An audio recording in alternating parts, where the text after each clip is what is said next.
자, 중2 국어 교과서 읽기입니다. 천재박 되겠고요.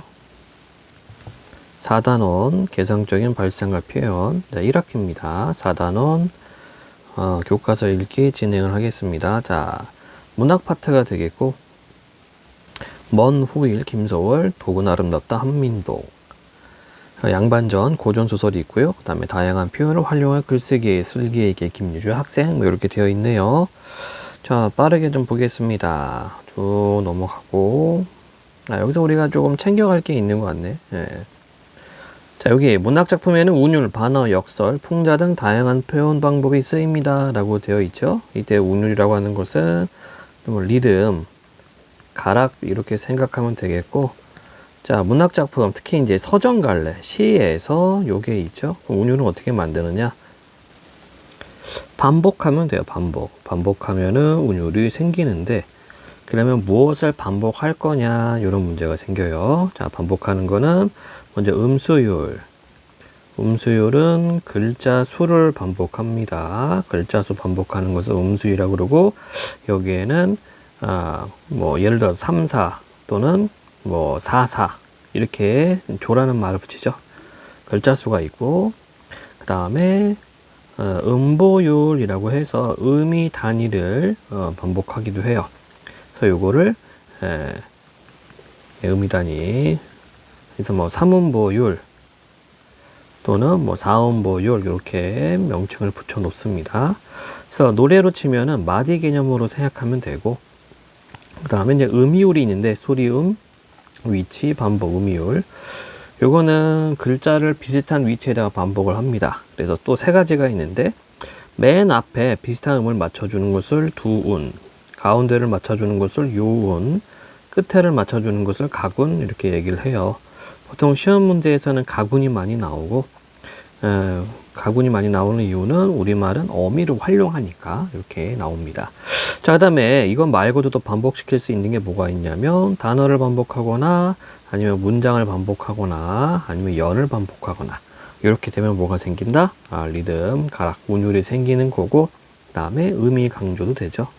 그래서 반복의 효과는 뭐냐면 운율 형성 및 의미 강조, 이렇게 생각하면 되겠습니다. 자, 반어라고 하는 것은 이제 상황에 반대되는 표현, 상황에 반대되는 표현을 반어라고 하고, 뭐 예를 들어서 뭐 친구가 옷을 이상하게 입었는데, 야, 나 오늘 어때? 괜찮아, 좋아, 이렇게 말할 때 그 상황과 반대되는 표현이 반어고, 역설은 문장의 논리 모순을 이용합니다. 그래서 반어랑 이 역설을 헷갈려하는 친구들이 많이 있는데, 다시 한번 얘기하자면 역설은 문장 논리 모순이에요. 이게 무슨 말이냐면 긍정적인 의미와 부정적 의미를 함께 쓰는 경우, 이렇게 생각하면 돼요. 그래서 긍정과 부정이 하나 함께 있다. 이게 문장의 논리 모순입니다. 예를 들어 보면은 뭐 소리 없는 아우성이다. 자, 소리가 없다라고 얘기를 했는데, 아우성은 소리치면서 막 이렇게 속된 말로 뭐 지랄 발광하는 게 아우성 치는 거죠. 근데 소리가 없는데 아우성이래요. 이런 게 역설이라는 얘기죠. 그래서 반어하고는 다르고, 그러면 반어법과 역설법을 어떻게 구분하느냐? 긍정, 부정을 같이 썼는지 안 썼는지 요걸만 따져주면 됩니다. 그래서 긍정과 부정이 같이 있으면은 역설이다. 자, 풍자라고 하는 것은 어떤 대상을 희화화 시키는 거예요. 희화화. 희화화는 웃음거리로 만드는 거죠. 이거를 풍자라고 한다. 자, 다음 페이지 보도록 해봅시다. 자, 그래서 요 단원에서는 먼저 먼 후일, 독은 아름답다, 요거에 대해서 공부를 할 거고, 그 다음에 양반전, 고전, 소설을 공부를 할 거고요. 그 다음에 쓰기에 대한 이야기가 있습니다. 자, 먼 후일, 독은 아름답다. 자, 학습 목표, 운율, 반어, 역설의 표현 효과를 이해하고 이를 바탕으로 시를 감상할 수 있다. 운율, 반어, 역설. 그러니까 시험 문제에서 요 세 가지가 나온다는 얘기죠. 운율, 반어, 역설. 자, 그럼 볼까요? 최승호의 콧불소라는 게 있는데, 여러분들 시를 분석할 때는 제목부터 보는 거야. 이게 시적 대상입니다. 시적 대상이고, 시 분석법 간단하게 얘기하면은 우리가 이제 서정갈래라고 이야기를 해요. 시를 서정갈래라고 얘기를 하는데, 서정을 거꾸로 하면은 정서가 되죠. 정서는 뭐냐면 화자의 기분을 나타내는 말입니다. 따라서 우리가 시를 볼 때는 먼저 정서를 찾아줘야 돼요. 정서를 찾고 왜 그런 정서가 있는가 이런 얘기예요. 그럼 무엇에 대한 정서냐? 바로 이 시적 대상에 대한 정서입니다.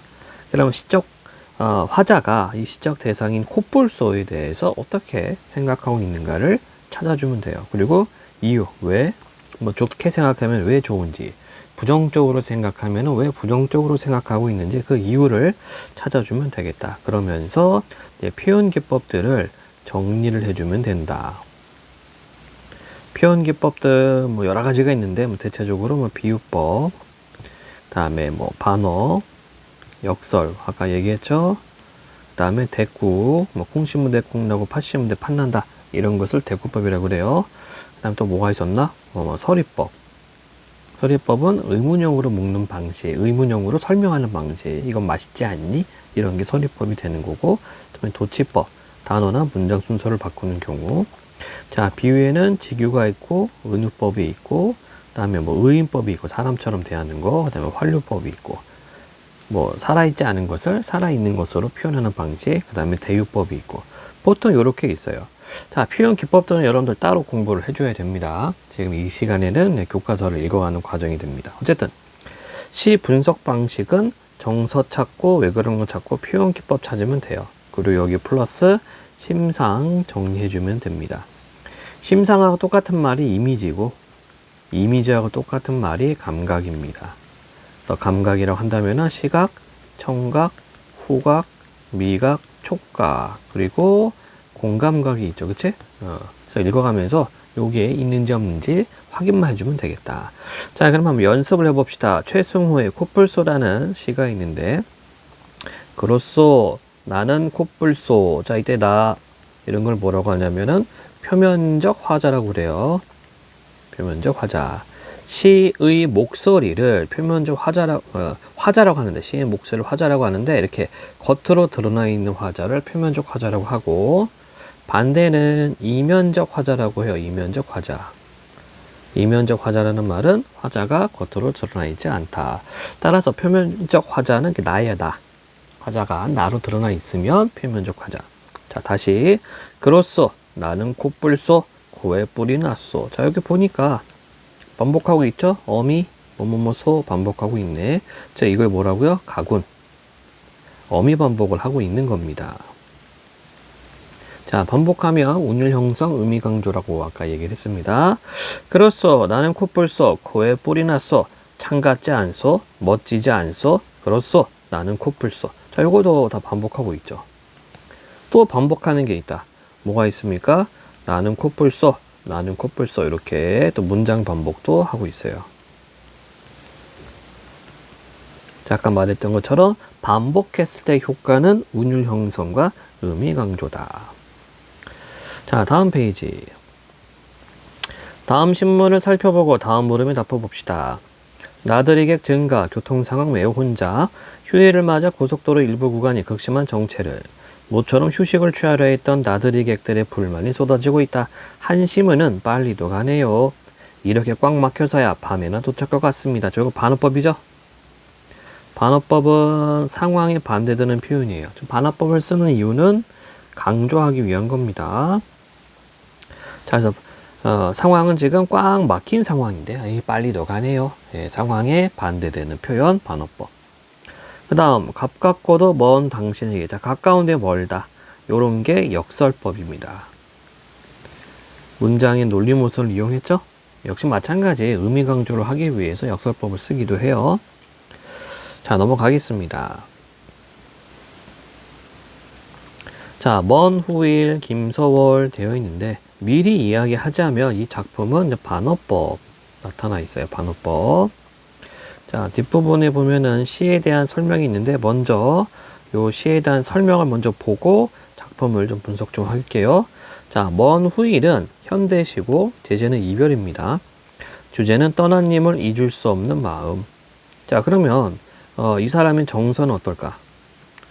정서는 슬픔도 있을 테고, 그렇죠? 그 다음에 잊을 수 없으니까 그리움도 있겠죠. 그리움과 어떤 슬픔의 정서를 갖고 있을 거예요. 특징, 미래 어느 상황을 가정하여 시상을 전개한다. 반어를 써서 주제를 강조한다. 같은 시어, 동일한 문장 구조, 삼음보의 반복을 통해 운율을 형성하고 내용을 강조한다. 이렇게 되어 있습니다. 자, 그러면 시 분석제를 해보도록 합시다. 자, 제목부터 뭐라 그랬죠? 먼 후일. 이게 이제 시적 대상. 이제 먼 훗날에 내가 어떻게 하겠다라는 뜻이 되겠네요. 자, 1년. 먼 훗날 당신이 찾으시면 가정. 그때에 내 말이 잊었노라. 자, 진짜 잊었을까요? 못 잊었죠? 그래서 반어법이라는 얘기입니다. 잊지 못하고 있어요. 자, 그리고 운율이 지금 아까 운율 음보 따졌습니다. 음보라고 하는 것은 노래로 치면 마디 개념이라고 얘기를 했고, 자, 세 마디씩 끊어져요. 먼 훗날 당신이 찾으시면 그때 내 말이 잊었노라. 이렇게 삼음보율이 있다. 자, 2연. 당신이 속으로 나무라면 역시 가정. 무척 그리다가 잊었노라. 자, 잊었노라 반복하고 있다. 그치? 가군을 맞춰주고 있네요. 어미 반복을 하고 있다. 역시 운율 형성입니다. 마찬가지로 반어법. 3년. 그래도 당신이 나무라면 믿기지 않아서 잊었노라. 역시 가군 맞춰주고 있습니다. 반어법이 되겠죠? 오늘도 어제도 안이 있고 먼 훗날 그때 잊었노라. 역시 반어법. 반어법이면서 가군도 계속 맞춰주고 있어요. 자, 그리고 또 하나. 1년, 2년, 3년을 보니까 연 구성 방식이 유사합니다. 이 말은 이제 반복하고 있다는 얘기죠. 그렇죠? 어떻게 돼 있어요? 자, 1행에서는 가정, 그 2행에서는 반어법. 가정과 반어법을 번갈아서 쓰고 있다. 그래서 화자의 정서는 뭐다? 그리움과 슬픔이다. 이렇게 보면 되겠습니다. 자, 화자의 상화가 정서, 사랑하는 당신과 이별한 상태고 헤어진 당신은 잊지 못하고 있어요. 정서는 슬픔과 그리움. 자, 다음 페이지 보도록 해봅시다. 그래서 운율, 삼음보 반복하고 있었고 같은 시어 반복, 먼 훗날 당신이 나무라면 잊었노라 반복하고 있었고 문장 구조, 뭐뭐 하면 뭐뭐 하노라 반복하고 있었습니다. 자, 그러니까 반어법이니까 잊었단 얘기예요. 못 잊었단 얘기죠. 그래서 반대로 표현해서 속마음은 잊을 수 없다가 되겠네. 자, 학습활동입니다. 이 시의 화자를 중심으로 하여 시의 내용을 정리해보자. 화자가 처한 상황을 떠올리면 빈칸에 알맞은 말을 써넣어 봅시다. 이 시 화자인 나는 당신에게 잊었노라라고 말할 것이라고 하고 있어. 나가 당신과 이별한 또는 헤어진 상황에 놓여 있다는 것을 짐작할 수 있어. 이게 상황이 되겠고, 그 다음에 화자 심정 어떨까요? 몹시 슬플 것이다. 당신이 그리울 것이다. 이때 심정이니까 정서가 되겠네. 정서는 슬픔과 그리움. 화자에게 당신은 어떤 존재일지 써봅시다. 그리운 사람이 되겠죠. 또 사랑하는 사람 되겠고, 그죠? 다음 페이지입니다. 원래 표현하려는 내용을 실제 의미와는 반대되는 말이나 상황으로 표현하는 방법을 반어라고 합니다. 이 시에 쓰인 반어와 그 효과를 알아봅시다. 자, 표현 반어법이라고 얘기를 했었어요. 자, 잊었노라 물론 반복하고 있습니다. 자, 속마음은 잊을 수 없다가 되겠죠. 자, 강조의 의미가 있다. 자, 그러면 잊었노라 반어법 효과가 뭐가 있느냐? 임을 잊을 수 없다는 것을 반대로 표현하여 인상 깊게 드러내고 있다. 화자의 마음이 더 안타깝게 느껴진다. 표현에 담긴 화자의 속마음을 생각해 보게 되어서 그런지 한 번 더 곱씹어 읽게 되었다. 강조의 의미. 넘어갑니다. 두 번째, 시에서 느껴지는 말의 가락을 운율이라고 합니다. 자, 아까 운율 반복되는 걸 찾으면 되겠죠? 네. 이 시의 운율과 그 효과를 알아봅시다. 운율의 효과는 뻔해요. 네. 강조. 뭐에 대한 강조? 정서가 되겠지, 그치? 네. 그리고 운율 형성입니다. 반복하면은 강조와 운율 형성 100%예요, 100%. 자, 그래서 우리가 아까 봤었던 거, 먼 훗날 당신이 찾으시면 그때 내 말이 잊었노라. 이렇게 삼음보가 된다는 얘기죠. 세 마디씩 끊어진다. 그래도 당신이 나무라면 믿기지 않아서 잊었노라. 그 다음에 이제 구성 방식이 뭐뭐 하면 잊었노라, 뭐뭐 하면 잊었노라. 이것도 반복하고 있고, 당신이 속으로 나무라면 무척 그리다가 잊었노라. 오늘도 어제도 아니고 먼 훗날 그때 잊었노라. 자, 그래서 반복되는 단어들도 있죠. 먼 훗날, 먼 훗날, 뭐 잊었노라, 잊었노라 이런 말들, 단어들 반복하고 있어요. 자, 반복되는 표현들, 시어는 먼 훗날, 당신이 나무라면 잊었노라. 그리고 구조, 뭐뭐 하면 뭐뭐노라. 요게 있고, 그 다음에 이제 사문보율. 음보가 반복되고 있다. 반복이기 때문에 하나만 있으면 안 되고, 한 줄만 있으면 안 되고, 두 개 이상, 두 줄 이상 있어야 돼요. 그래야지 운율이 된다. 자, 그래서 정리하면, 사문보의 반복, 같은 시어의 반복, 같은 문장 구조 반복 이렇게 정리할 수가 있겠다. 자, 다음 페이지. 주변에서 운율이나 반어가 잘 드러난 표현을 찾아 모두분들 소개해 봅시다. 여러분들 노래 많이 듣죠? 요즘은 걸그룹이나 보이그룹 가수들 노래 들으면은 항상 반복되는 구절이 있어요. 그래서 여러분들이 좋아하는 노래가 있으면 그 노래 가사를 한번 보는 거죠. 노래 가사 보고서 마디 개념은 어떻게 반복되고 있는지, 그리고 반복되는 시어들은 또 없는지 이런 걸 찾아보는 겁니다. 자, 그러면 여기 예문이 있네. 장기하 작사 키읔 이렇게 되어 있네요. 너는 쿨쿨 자나봐. 쿨쿨 반복하고 있죠. 문을 쿵쿵 두드리고 싶지만 어두컴컴한 밤이라 문자로 콕콕콕콕콕콕 찍어서 보낸다. 이런 것들. 쿨쿨 쿵쿵 콕콕콕콕 요거는 이제 음성상징어가 되겠고, 음성상징어는 목소리를 흉내내는 말, 그래서 두 개가 있어요. 의성어, 소리를 흉내내는 말과 의태어, 동작, 상태, 성질을 흉내내는 말. 예. 얘네들은 음성상징어는 기본적으로 2번 이상 나와요. 그래서 얘네들은 기본적으로 운율을 형성하고 있다. 자, 건너가겠습니다. 자, 이번엔 독은 아름답다. 이제 독은 포이즌. 그죠? 먹으면 이제 죽는 거, 요게 되겠네. 자, 1년입니다. 은행나무 열매에서 구린내가 난다. 구린내, 자, 후각적 이미지가 있네요. 냄새. 은행나무 열매에서 구린내가 난다. 주의해 주세요. 구린내가 향기롭다. 자, 역설법이다.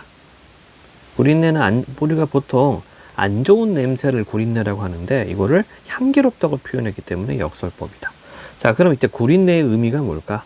구린내 의미가 바로 밑에 나와 있죠.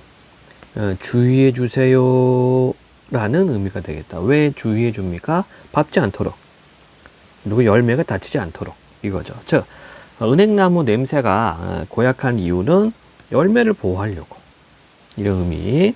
2연 밤톨이 여물면서 밤송이가 따가워진다. 자, 이번엔 밤이죠. 네. 날카롭게 찌르는 가시가 너그럽다. 자, 이것도 마찬가지 역설적 표현이 되겠네요. 역설. 날카로운데 너그럽대요. 역시 마찬가지입니다. 이 가시가 뭐 하는 겁니까? 자기 자신을 보호한다. 3년 보고 알을 먹으면 죽는다. 보고의 독이 보고의 사랑이다. 이것도 역설이 되겠죠. 독이 사랑이다. 역설. 마찬가지 이것도 자기 자신을 보호하기 때문에. 자식을 낳고 술을 끄는 친구가 있다. 친구의 독한 마음이 아름답다. 독한 마음이 아름답다. 역시 역설이 되겠죠. 자식을 위해서, 아이를 위해서 자기가 술을 끄는 거죠. 이런 것들이 다 역설법에 해당이 됩니다. 그러면 이 작품의 주제 그리고 내용적인 측면 아래 한번 보도록 할게요.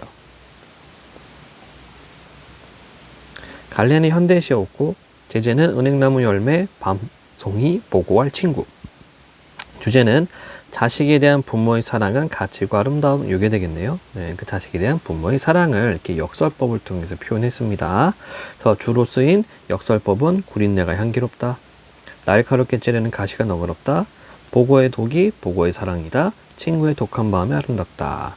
그래서 요 표현들이 다 무엇을 나타내려고 바로 이 주제인 자식에 대한 부모의 사랑은 가치 있고 아름답다. 요거를 표현하기 위한 소재들이 되겠습니다. 다음 페이지.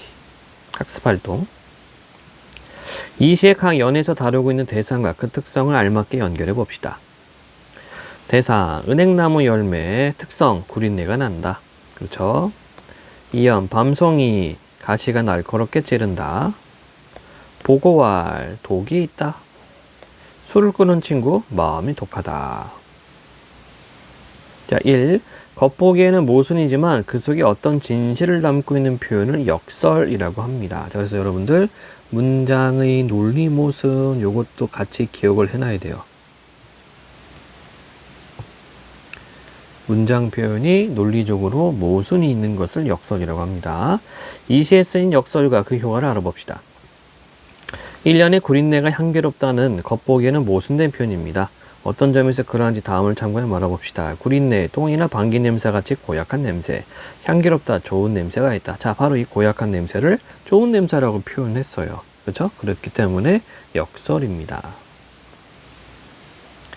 자, 구린내가 향기롭다와 같이 겉보기에 모순된 표현을 찾아 써봅시다. 날카롭게 찌르는 가시가 너그럽다. 보고의 독이 보고의 사랑이다. 친구의 독한 마음이 아름답다.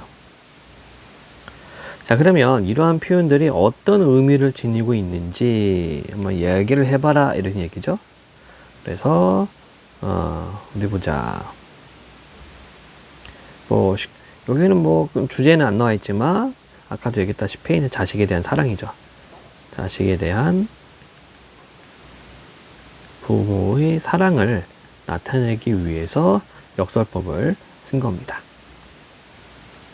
자, 이 시에 쓰인 역설의 효과를 말해봅시다. 모순된 표현 속에 깊은 뜻이 숨어 있어서 한 번 더 생각해 보게 한다. 이치엔 맞지 않는 것 같지만 잘 생각해 보면 깊은 뜻을 담고 있어 그 의미를 강조한다. 그래서 역설을 쓸 때 효과는 모순된 표현 이면의 진실을 강조하여 나타낼 수가 있고, 모순된 표현에 어떤 의미가 담겨 있는지 깊이 생각해 보게 하고 독자의 주의를 끌고 참신한 느낌을 줄 수가 있습니다. 이게 이제 역설적 표현이에요. 다음, 반어 역설을 써서 자신의 가치 있는 경험이 담긴 시를 지어봅시다. 여기는 패스하겠습니다. 패스하는데 여러분들 역설과 반어 이걸 구분할 수 있어야 돼요. 한번 볼까요? 그러면 감탄, 님은 같지만, 감탄 또는 영탄, 님은 같지만 나는 님을 보내지 아니하였습니다. 이게 역설이죠. 님이 갔는데 나는 안 보냈대. 역설. 괴로웠던 사나이, 행복한 예수 그리스도. 이것도 역설이죠. 괴로운데 행복했대. 그 다음, 두 볼에 흐르는 빛이 정작으로 고와서 서럽다. 고와서 서럽다. 역시 역설. 이것은 소리 없는 아우성. 아까 예문 했었죠? 소리가 없는데 아우성이래요. 자, 뭐 차갑지만 따뜻한 엄마의 손. 그것도 역설이 되겠고, 예쁜 집만 골라 한다. 만약에 그릇을 깨뜨렸어요. 엄마가 아이고 예쁜 집만 골라 하네 이렇게 말하면 반어. 작지만 큰 막내의 선물. 예, 말이 안 되는 문장 논리모순을 함께 쓰고 있죠. 역설이 되겠습니다. 이렇게 여러분들 선제에서 시험 문제 풀 때 선제에서 골라낼 수 있어야 돼요. 다음 내용. 여기는 모둠 활동이니까 패스하겠습니다. 쭉 넘어가도록 할게요. 자, 이번에는 양반전입니다. 양반전. 양반전은 이제 고전 소설에 해당이 되고, 학습 목표. 풍자의 표현 효과를 이해하고 이를 바탕으로 소설을 감상할 수 있다. 풍자를 써서 자신의 생각이나 느낌을 표현할 수 있다. 아까 말했다시피 풍자는 대상을 희화화하는 거예요. 희화화는 우스갯거리를 만든다는 얘기입니다. 웃음거리를 만드는 거. 그래서 공격적 웃음 이런 말을 쓰죠. 이게 풍자예요. 풍자. 자, 여러분들 해학이라는 말도 있어요. 해학은 그냥 재미, 그냥 웃긴 것을 해학이라고 하는 거고, 상대방을 이렇게 비판적으로 웃음거리로 만듭니다. 이게 풍자예요. 자, 어디 보자. 넘어가도록 할게요. 여기는 양반전. 먼저 작품 개관부터 봅니다. 갈래는 고전소설, 제재는 양반 신분의 매매, 배경 시간은 조선 후기, 공간은 강원도 정선군, 주제 양반들의 무능과 허례허식. 허례허식은 헛된 예의와 헛된 식 이런 얘기죠. 탐욕에 대한 풍자. 특징, 양반 신문의 매매 사건을 통해 양반의 모습을 풍자한다. 조선 후기 사회상을 반영한다. 이때 조선 후기 사회상은 뭐냐면, 자, 양반 신분을 사고 팔아요. 그러니까 이것은 어떤 그 신분제도가 혼란스러웠다. 신분제도의 혼란. 이런 모습들, 그리고 물질 만능주의, 돈이면 장땡이야. 이런 모습을 보여주고 있는 겁니다. 자, 원래 양반전은 한문소설이에요. 한문소설인데, 요거를 여러분들 이제 중학교 2학년이니까 그냥 한글로 바꾼 겁니다. 한번 봅시다. 양반이란 사족을 높여 부르는 말이다. 사족, 사는 선비들. 조금 우리 가족할 때 조이제 그러한 족속들, 그런 부류들, 그러니까 선비 부류란 뜻이에요. 양반이란 사족을 높여 부르는 말이다. 정성군에 어떤 양반이 살았다. 양반은 어질고 책 읽기를 좋아해서 고을에 군수가 새로 부임할 때마다 반드시 그 집에 찾아가 인사를 차렸다. 자, 이게 소설이기 때문에 소설을 읽는 방식 중에 하나는 인물을 분석을 해줘야 돼요. 인물 분석을 해줘야 되는데, 차근차근 한번 가볼까? 개념부터 잡아보겠습니다. 처음부터 다시. 자, 소설이라고 하면 현실에 있음직한 일을 작가가 꾸며 쓴 글, 이게 소설이죠. 현실에 있음직하다. 이걸 개연성이라고 그래요. 개연성. 꾸며 썼다. 이거는 허구성입니다. 실제로 일어난 일에 대해서 쓰는 것이 아니라 이런 일 있을 수 있겠다 라고 하는 거를 꾸며 쓴 게 소설이에요. 자, 그래서 소설에는 소설의 목소리를 서술자라고 하는데, 소설의 이야기 전달 목소리를 서술자입니다. 시는 화자고 소설은 서술자예요. 서술자의 위치가 중요해요. 여러분들 읽어가면서 이거 확인을 해줘야 됩니다. 근데 구분하기 쉽습니다. 나가 있으면 1인칭이고 나가 없으면 3인칭, 이렇게 구분하면 돼요. 1인칭도 다시 자기 이야기하면 1인칭 주인공 시점이고, 내가 아니라 다른 사람을 이야기하면 1인칭 관찰자 시점, 이렇게 구분하면 됩니다.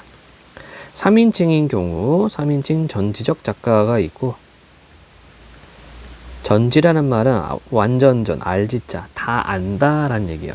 그럼 무엇에 대해서 다 아느냐? 이런 인물들의 어떤 심리나 인물들의 과거 행적들을 다 알아요. 그게 전지적 작가 시점이고, 그 다음에 3인칭 관찰자가 있습니다. 3인칭 관찰자는 소설을 읽어보면 나는 없고 나라는 인물은 나오지 않고 인물들의 말과 행동만 묘사합니다. 이게 3인칭 관찰자 시점이에요. 그래서 소설을 읽어가면서 이 서술자 시점은 반드시 여러분들 체크를 해줘야 됩니다. 그리고 인물들 역시 상황을 좀 봐줘야 되는데, 인물의 어떤 성격 제시 방법, 성격이나 심리가 직접적으로 제시가 되어 있는지 아니면 간접적으로 제시가 되어 있는지도 구분을 해야 돼요. 인물 성격 제시 방법은 서술자가 직접 말하면 직접 제시, 말과 행동을 묘사해주고 있으면은 간접 제시, 이렇게 구분을 합니다. 자, 그리고 갈등 관계. 소설은 갈등 문학이에요. 그래서 갈등 관계도 여러분들이 확인을 해줘야 되는데, 갈등은 크게 내적 갈등과 외적 갈등으로 구분합니다. 내적 갈등은 혼자 고민하는 거예요. 혼자서 짜장면 먹을까 짬뽕 먹을까 이런 식으로 고민하는 게 내적 갈등이 되는 거고, 외적 갈등 같은 경우에는 인물과 인물의 갈등, 인물과 어떤 집단 간의 갈등, 인물과 사회와의 갈등, 인물과 세계와의 갈등, 인물과 운명의 갈등, 이렇게 구분할 수 있어요. 갈등은 하나만 있는 것이 아니라 여러 갈등이 복합적으로 작동을 합니다. 그 중에서 여러분들 읽어가면서 갈등 관계는 다 체크를 해줘야 되고, 그 중에서 가장 주된 갈등이 뭐냐, 요것도 정리를 해줘야 돼요. 자, 그러면 다시 양반 좀 보도록 하겠습니다. 양반이란 사족을 높여 부르는 말이다. 정성군에 어떤 양반이 살았다. 양반은 어질고 책 읽기를 좋아해서. 자, 요런 게 직접 제시예요. 인물 성격 직접 제시. 서술자가 직접 얘기를 하는 거야. 양반은 어질고 책 읽기를 좋아해서 고을의 군수가 새로 부임할 때마다 반드시 그 집을 찾아가 인사를 차렸다. 하지만 집이 가난해서 해마다 군에서 환자를 빌려다 먹었는데, 저 환자는 뭐냐면 가난한 사람들이 관아에 가서 곡식을 빌려요. 곡식을 빌리고 가을에 곡식을 갚아요. 그것을 환자 또는 비슷한 말 환곡, 곡식 곡자를 써서 이 말을 쓴다. 물론 이자를 조금 붙여가지고 갚아야 됩니다. 자, 해마다 환자를 빌려다 먹었는데 몇 해가 지나서 보니 빌린 곡식이 1,000섬에 이르렀다. 자, 이걸 통해서 알 수 있는 것, 양반의 무능력함을 우리가 알 수 있죠. 사람은 착한데 능력이 없어. 양반이. 관찰사가 각 고을을 순시하다가 환자 장부를 살펴보고는 몹시 노하여 말했다. 어떤 놈의 양반이 관아 곡식을 이처럼 축냈단 말이냐. 관찰사는 양반을 옥에 가두도록 명했다. 군수는 양반이 가난해서 빌린 곡식을 갚을 길이 없는 형편임을 딱하게 여겨 차마 가두지 못했지만, 그렇다고 해서 달리 뾰족한 방법을 찾을 수도 없었다. 양반은 밤낮으로 울기만 할 뿐 아무런 대책이 없었다. 자, 이런 게 이제 풍자가 되는 거지. 예, 무기력하고 무능력한 양반을 희화와 우스갯거리로 표현한 겁니다. 그러자 양반의 아내가 나무랐다. 평생 당신은 책 읽기를 좋아하더니만 환자 갚는 데는 아무 소용도 없구려. 쯧쯧. 양반 한 푼어치도 안 되는구려. 역시 풍자죠, 풍자. 양반을 비판하고 있어요. 그 마을의 부자가 가족과 상의하며 이렇게 말했다. 양반은 가난하다 할지라도 늘 존귀하지만 나는 부자라도 항상 비천해서 감히 말도 탈 수 없고, 양반을 보면 몸을 움츠리고 숨을 죽인 채 설설 기어가 바닥에 엎드려 절해야 하고, 코가 땅이 닿도록 엎어져 무릎으로 기어야 해. 나는 항상 이런 수모를 겪으며 살아왔어. 자, 그러니까 뭐 조선시대는 계급사회였죠. 그쵸? 신분제란 말이에요. 신분제. 계급제도 신분사회였습니다. 자, 참고로 조선이란 나라는 귀족인 양반들이 있고 사족들, 그 밑이 농공상이에요. 농공상. 그러니까 농민, 공민, 상민 이렇게 부르고, 이 사람들이 평민입니다. 평민. 그런데 평민 안에서도 농공상 이렇게 구분을 해요. 농은 농사, 공은 물건을 만드는 사람, 상은 장사하는 사람들인데, 좀 이렇게 장사하는 사람들 조금 낮게 봐요. 왜냐하면 농민들은 사람들 먹을 것을 만들어내고 생산하고, 공민들은 사람들이 필요한 물건을 만들어내는데, 이 상인들은 싸게 사서 비싸게 파니까 이 장사하는 사람들에 대한 인식이 그다지 좋지 않았습니다. 그래서 같은 평민이지만 이 상인을 조금 비하하거나 좀 낮춰보는 그런 인식이 있었어요. 그 다음에 천민이 있죠. 천민의 뭐 거지, 그 다음에 또 뭐 노비들. 노비도 종류가 여러 가지 있습니다. 그러니까 여러분들 이게 머슴이라고 알고 있죠? 머슴은 월급 받는 사람이에요. 남의 집에 가서 월급 받고 일해주는 사람은 머슴이었고, 노비들은 이건 재산이에요. 재산. 천민입니다. 천민. 그리고 이제 백정. 이게 이제 뭐 이렇게 소나 돼지, 이렇게 고기를 이렇게 손질하는 사람들. 그다음에 이제 무당, 뭐 기생 등등등 이런 사람들은 천민이었어요. 크게 이렇게 세 부분으로 나눕니다. 어쨌든 이 부자는 상인이 되겠죠. 상인. 예. 자, 그래서 보면 지금 양반 하나가 가난해서 환자를 갚지 못하다가 큰 곤욕을 치르게 생겼으니 필시에 양반 신분을 유지하지 못할 듯 싶어 내가 장차 그 양반의 신분을 사서 가졌으면 해. 그래서 조선 후기의 사회상이 드러나고 있다. 그러니까 신분을 돈 주고 살 수 있는, 양반을 돈 주고 살 수 있는 그런 시기였다는 얘기입니다. 마침내 양반 집을 찾아가 환자를 대신 갚아 주겠다고 하니 양반은 몹시 기뻐하며 승낙했다. 그러자 부자는 그 자리에서 관아로 환자를 보냈다. 군수는 몹시 놀랍기도 하고 의아하기도 해서, 그렇죠? 갑자기 곡식을 다 갚았으니까. 양반의 집을 찾아가 위로하는 한편 환자를 갚은 사정을 물어보았다. 양반은 번거지를 쓰고 잠방이를 입은 채 길에 엎드려 자신을 소인이라고 칭하며 감히 고개를 들어 올려다보지 못하는 것이었다. 이때 번거지와 잠방은 이게 이제 평민 옷이에요, 평민 옷. 아까도 얘기했다시피 조선 사회에는 신분제 계급 사회였기 때문에 그 계급에 맞는 옷차림이 있습니다. 군수는 깜짝 놀라 양반을 부축해 일으키며 말했다. 귀하께서 왜 이리 스스로를 욕되이 낮추십니까? 양반은 더욱 두려워하며 머리를 조아리고 엎드려 말했다. 황송하옵니다. 소인이 감히 스스로를 욕되이 하는 것이 아니옵니다. 소인은 이미 양반을 팔아 환자를 갚았사오니 이제는 마을의 부자가 바로 양반이옵니다. 소인이 어찌 감히 옛날 칭호를 함부로 쓰면서 자신을 높일 수 있겠습니까? 군수가 탄식하며 말했다. 군자답구나 부자여, 양반답구나 부자여. 부유하되 인색하지 않으니 의롭다 할 것이요, 남의 어려움을 서둘러 도우니 어절다 할 것이요, 비천함을 싫어하고 존귀함을 좋아하니 지혜롭다 할 것이다. 비천, 신분이 낮다는 얘기입니다. 이 사람이야말로 진짜 양반이로구나. 하지만 사사로이 거래를 하면서 증서를 만들어 두지 않았다가는 훗날 소송 빌미가 될 수 있다. 너와 내가 고을 사람들을 모아 증인으로 삼고 증서를 만들어 사실관계를 분명히 해두자. 나는 군수로서 마땅히 서명하겠다. 자, 그래서 양반 증서, 매매 증서를 만들려고 해요. 그러고 나서 군수는 관하로 돌아가 마을의 사족이며 농민이며 공인이며 상인을 모두 불러 관할들에 모이겠다. 아까 얘기했죠? 농공상 이게 불러 모인 겁니다. 천민은 부를 필요가 없죠. 예. 부자는 좌수와 별감의 오른쪽에 앉히고 양반은 호장과 이방이 아랫자리에 세웠다. 이게 신분에 따라서 관하에서 서 있는 위치도 다릅니다. 군수는 다음과 같은 증서를 만들었다. 건룡 10년 9월 5일 이 증서는 양반 신분을 팔아 관하의 국시를 갚은 일을 기록한 것으로 그 값은 1천서입니다. 양반은 칭호가 많기도 하다. 독서하면 사라 하고 벼슬을 하면 대부를 하며, 자, 그래서 사대부라고 부르는 거죠. 덕이 있으면 군자라 하고 무시는 서쪽에 늘어서고 문시는 동쪽에 늘어서므로 이를 양반이라 하니 네가 원하는 칭호를 따를지어다. 그래서 무반과 문반 합쳐서 양반이라고 부릅니다.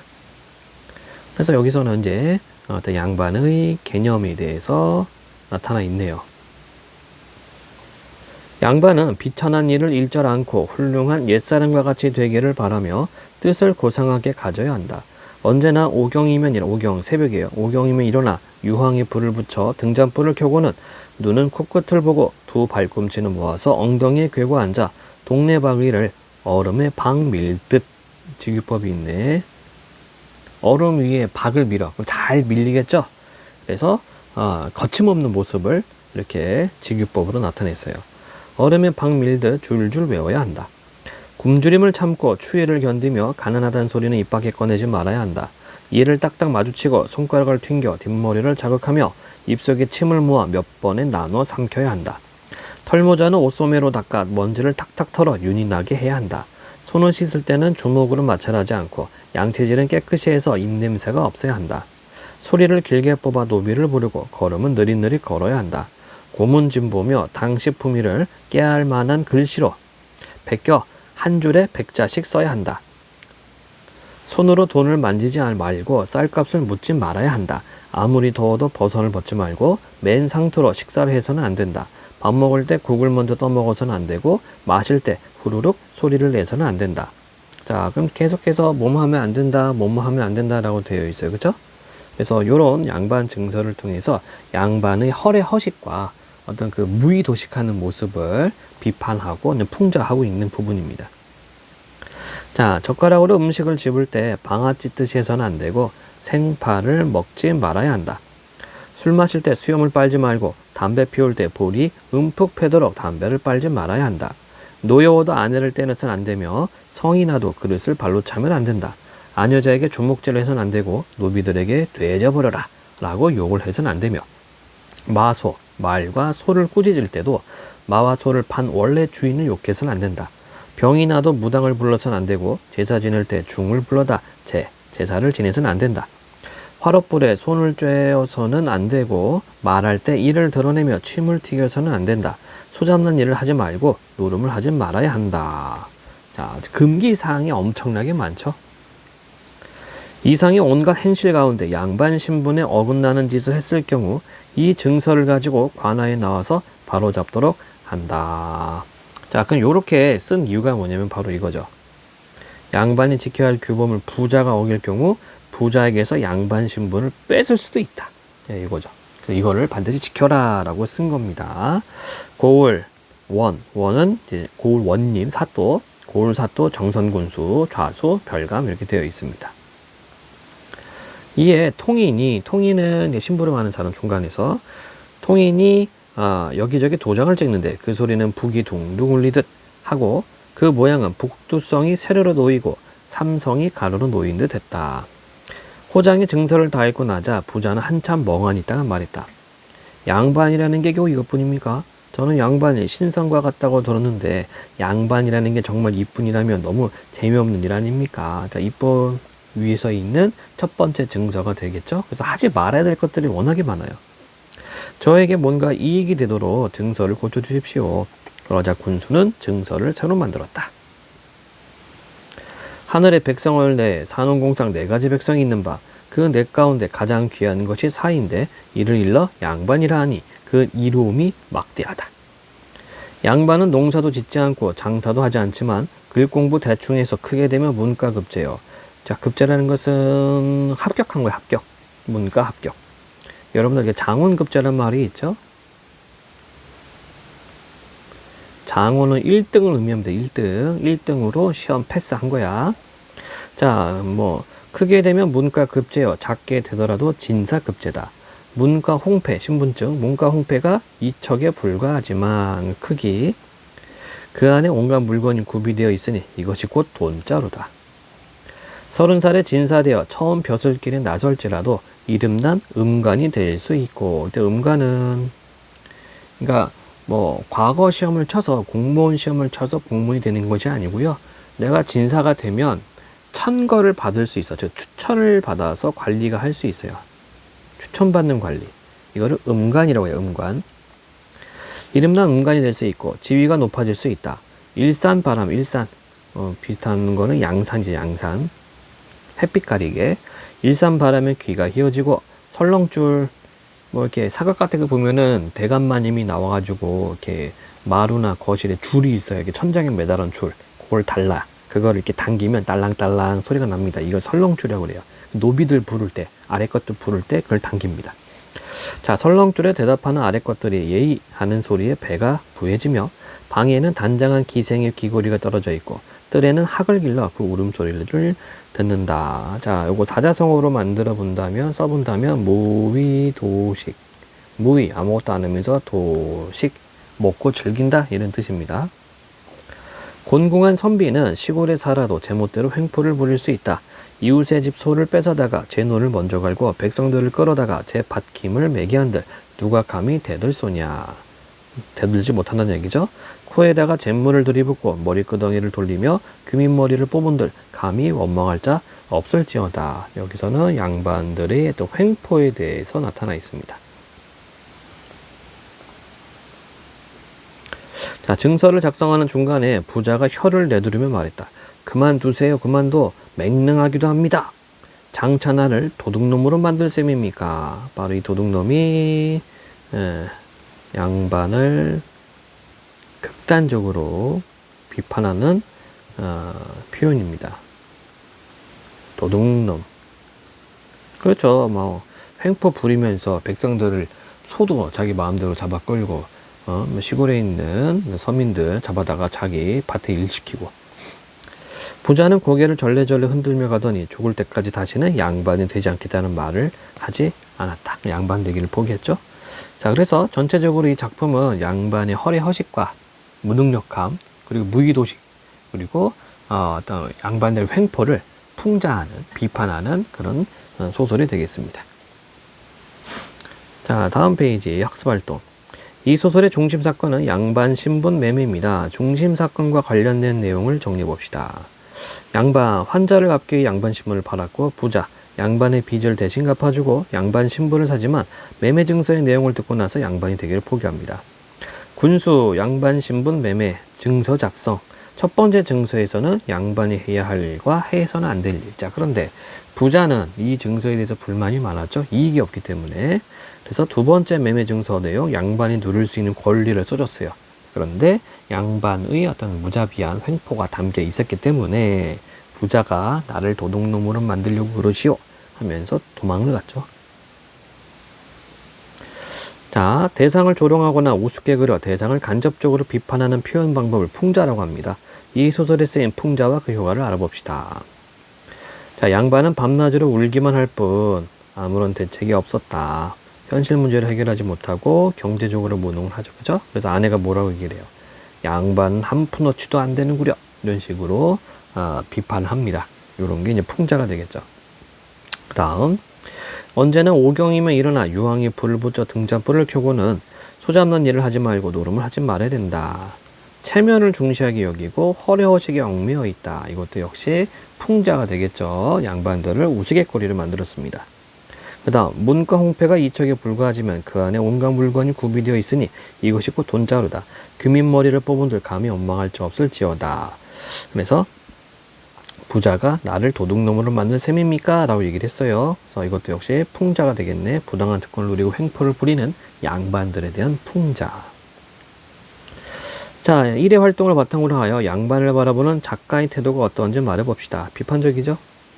네. 그래서 문제를 해결하지 못하고 허례허식에 얽매여 있으며 백성들에게 횡포를 부리는 양반의 모습을 부정적, 비판적으로 바라보고 있습니다. 자, 그 다음 여기는 이제 모둠 활동이니까 건너가도록 하겠습니다. 뒷부분 쭉 패스. 네. 패스를 하고 여러분들 이제 그 풍자에 관련된 개념을 정확하게 알고 있어야 돼요. 다시 한번 얘기하지만 상대를 우스갯거리로 만드는 것, 이게 풍자에 되겠다. 자, 4-3 다양한 표현을 활용하여 글쓰기. 학습 목표, 생각이나 느낌, 경험을 드러내는 다양한 표현을 활용하여 글을 쓸 수 있다. 자, 이 부분은 여러분들 아마 학교에서 모둠 활동으로 진행을 할 것 같은데 우선 전체적인 내용 간단하게 살펴보도록 하겠습니다. 자, 슬기에게 편지글. 주제는 전학 간 친구인 슬기를 그리워하고 특징, 속담, 관용구, 명언, 참신한 표현 등 다양한 표현 활용. 슬기에 대한 그리움과 고마움을 솔직하게 표현. 이렇게 되어 있죠. 글의 짜임은 서두, 본문, 말미. 자, 슬기야 잘 지내니? 네가 전학 간 지 얼마 지나지도 않았는데 나는 오랫동안 못 본 것 같은 기분이 들어. 참새가 방앗간을 그저 지나치지 않듯이. 자, 속담 활용 있죠. 속담 활용. 우리는 하굣길에 늘 떡볶이 가게에 들렀었잖아. 그 가게 앞을 나 혼자 지날 때마다 참외가 된 것 같아. 자, 이거를 이제 줄였네. 참 외롭다를 참외가 된 것 같다. 요런 게 이제 좀 참신한 표현이 되겠죠. 그러니까 친구들 사이에 쓸 수 있는 말. 어차피 이 글이 편지글이기 때문에 뭐 요런 것들은 통용이 될 겁니다. 너 없이 나 혼자라 참 외롭거든. 솔직히 네가 이사 간다는 말을 처음 했을 때도 종례 시간에 마지막 인사를 했을 때도 나는 네가 전학을 간다는 것이 사실일까 싶었어. 그런데 다음날 아침 학교 가자는 너의 문자가 오지 않았을 때 너와 함께 다닐 수 없다는 게 그제야 실감나면서 너무 섭섭하고 속상하더라. 며칠 전 네가 블로그에 올린 사진을 보았어. 반대항 농구대회에서 역전골을 넣었더라. 새 친구도 많이 사귀고 잘 지내는 것 같아서 다행이라고 생각했어. 한편으로는 너와 함께했던 학교 생활이 생각나서 네가 더 그리워지더라. 솔직한 자기 심정을 친구한테 전달하고 있어요. 반 친구들도 모두 너를 그리워해. 큰 목소리로 응원 구호를 외치며 축구를 하던 네가 없으니 반대항 축구 경기도 김 빠진 탄산음료 같다고 하더라. 자, 이런 것들도 참신한 표현이 되겠죠. 네. 진행을 맡았던 네가 없어서일까? 반에서 생일 축하 행사를 해도 예전만큼 재밌진 않아. 흥부자라고 불렀던 네가 얼마나 유쾌하고 재미있는 친구였는지 다시 한번 깨달았어. 진심이야.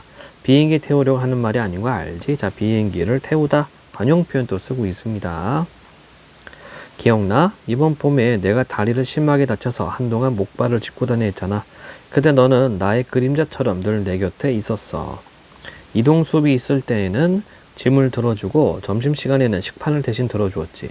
네가 많이 힘들었을 것 같아. 나를 돕느라 고생하는 너에게 너무 미안해서 정작 아무 말도 하지 못했어. 하지만 넌 내 마음을 눈치채고 얼른 나와서 떡볶이는 사람을 크게 웃었잖아.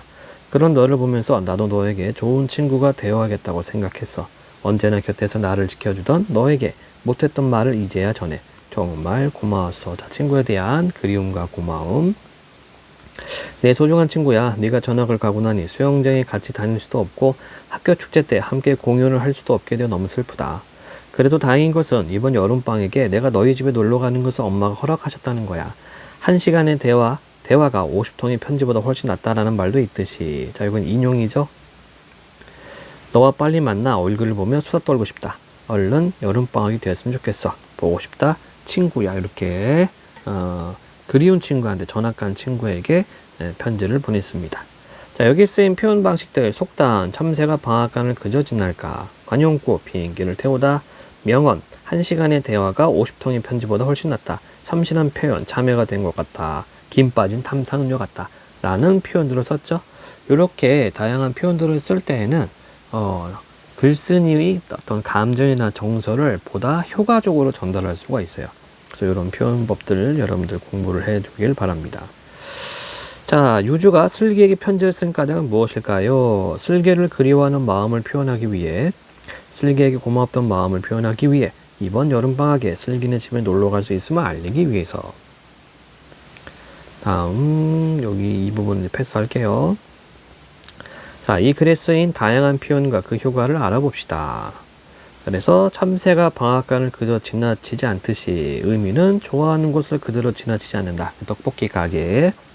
비행기 태우려고 남을 지나치게 칭찬하거나 높이 추어 올려 이렇게 이야기할 때, 이럴 때 쓰는 표현, 비행기를 태우다, 이렇게 쓸 수 있겠네요. 자, 다음 페이지 쭉 볼까요? 답장을 한번 보도록 해봅시다. 유주야, 네가 편지를 보냈다는 문자 메시지를 받고 편지가 오기를 몹시 애타게 오랫동안 기다리고 있었어. 그리고 편지를 읽자마자 이렇게 답장을 쓴다. 잘 지내고 있지? 나도 너에게 편지로 고마움을 전하고 싶어. 너도 언제나 내 일이라면 적극적으로 나서서 도와줬잖아. 내가 너 다쳤을 때 도와줬던 건 네가 도와준 일에 비하면 아주 하찮은 일이지. 여러 친구가 있지만 즐거울 때나 슬플 때나 네가 제일 먼저 생각나. 아마도 네가 사귄 지 가장 오래된 친구이고 또 내 마음을 가장 잘 헤아려주는 친구이기 때문인 것 같아. 너와의 우정은 나에게 정말 소중해. 여름방학에 네가 우리 집에 올 수 있다니 벗이 멀리서 찾아주니 또한 즐겁지 아니한가 라는 말이 떠올랐어. 저 명언. 그때 만나 우리만의 추억을 만들어 보자. 건강히 잘 지내고 또 연락하자. 이렇게 해놨네요. 내용만 확인하고 넘어가도록 하겠습니다. 자, 여기 속담들이 있는데 속담 뜻 한번 볼까요? 고양이 목에 방울 달기. 이거는 좀 어려운 일, 그죠? 어려운 일을 할 때 이런 말을 쓰죠. 꿈보다 해몽이 좋다. 자, 꿈꾼 것보다 그 해석, 꿈에 대한 해석을 보다 더 좋게 할 때, 세 발의 피, 어떤 상황이 뭐 생각보다 크지 않을 때, 뭐 작을 때, 큰 물에 큰 고기 논다. 그래서 좁은 세상을 벗어나서 큰 세상으로 나아갈 때 이런 말을 쓰죠. 관용구, 눈이 빠지게 기다리다, 발 벗고 나서다, 손이 크다, 입을 모으다, 이렇게 되어 있네요. 눈이 빠지게 기다리다, 눈이 빠지게, 뭔가를 기대하면서 기다리고 있는 모습. 발 벗고 나서다, 어떤 일을 할 때 좀 본격적으로 뛰어드는 거죠. 손이 크다, 이거는 뭐 씀씀이가 좀 크는 경우. 입을 모으다, 그러니까 사람들이 어느 한 주제에 대해서 이구동성으로 같은 의견을 이야기를 할 때 뭐 의견을 모으다, 입을 모으다, 이렇게 표현할 수 있겠습니다. 자, 밑부분은 이제 모둠 활동이기 때문에 쭉 건너가도록 하겠습니다. 쭉 건너가고요. 아마 이렇게 마무리가 되겠네요. 자, 그래서 요 단원에서는 우리가 이제 시하고 그다음에 소설을 살펴봤고 편집글을 살펴봤습니다. 시험에 나오는 문제들은 뭐가 있냐면 요거 나와요. 운율, 반어, 역설, 풍자. 이건 시험 100%입니다. 그래서 비슷한 표현 방식 찾거나 아니면은 본문에 나와 있는 곳에 밑줄 쳐놓고 그것과 유사한 것 찾는 문제들, 그렇게 한번 생각을 해볼 수가 있겠습니다. 그래서 여러분들 용어와 개념 정리는 반드시 잘 해놔야 돼요. 그렇게 놓고 여러 유형 문제를 풀어가면서 내가 어느 정도 이해하고 있는지, 내가 어느 정도 알고 있는지를 꼭 점검하길 바랍니다. 자, 4단원 교과서 읽기 마치도록 하겠습니다.